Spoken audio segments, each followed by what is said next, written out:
your benefits as a federal employee was based on three things: your pension, Social Security, and your TSP. But have you ever wondered how to get that first supplement, that extra payment you might be eligible for from when you retire to 62? If so, then stay tuned for this FERS Federal Fact Check. Hi, I'm Micah Shilanski, and welcome to this FERS Federal Fact Check. I'm excited today to talk to you about the FERS supplement, and a little sad at the same time, and you're going to understand why in just a second. But the FERS supplement is a great benefit that you get, and we get a lot of questions that come in on this. So let's read Karen's question. Karen writes in and says, I've retired from the Social Security Administration with 25 years of service at any age in 2014. I was told that I'd be eligible for the supplement when I reach my MRA at 56 and 6 months, which is middle of summer this year. I have not received or heard anything from OPM. I'm just trying to verify that I'm eligible. Karen, that is a great question. Now, several things that we have to think about that I don't know in here. So I'm going to give you some potentially a bad outcome of this and potentially a good outcome of this. And I just don't know based on your situation. But let's start with understanding what are the rules regarding the FERS supplement. For a FERS supplement, you must retire with the eligibility of an immediate pension. For FERS, what is that? That's going to be your MRA, meaning your minimum retirement age, and 30 years of federal service. Or being age 60 and having 20 years of federal service. Or, actually, that's about it, because at 62, it doesn't really matter, right? So these are the requirements. You retire with the eligibility of an immediate pension.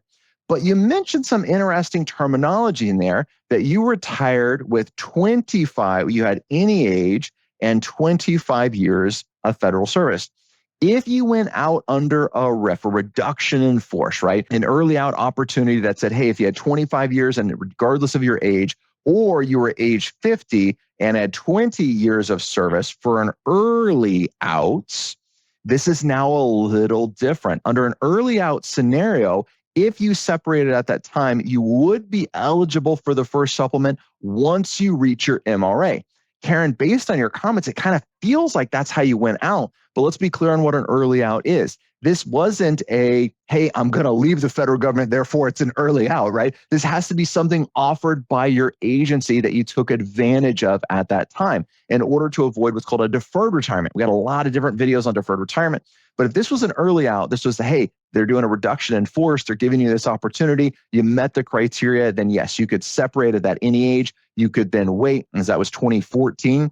And to now, this is 10 years later, right? You could then wait that 10 years and then you could turn on that, you would have your pension the entire time. And now you'd be eligible for the supplement. If that's the case, you should be reaching out to OPM.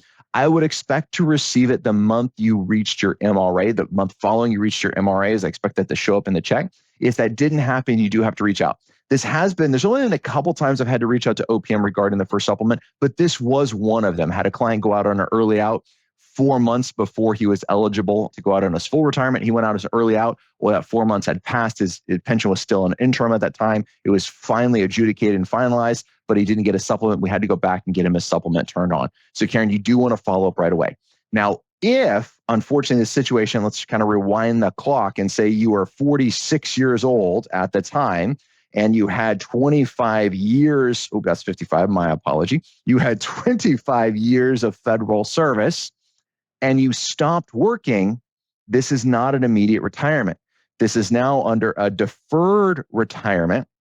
You're vested for your pension of 25 years, but you're not eligible for a FERS supplement because you went out under a not immediate retirement. So it's really depending upon your question a little bit about your rules. The age, 25 years at 46, that's definitely pretty young, getting those years in there and doing it. So some things to ask, make sure you have that real credible service for your time, make sure you were under that early out, and then you are probably eligible for this FERS supplement. So I'd absolutely follow up with OPM.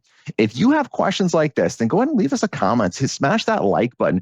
Our goal is to help another 1 million federal employees with their retirement. We can't do that without your help. So share this information. And if you have questions like these, then go ahead and submit them. And you could be featured in the next FERS Federal Fact Check. Till next time, happy planning.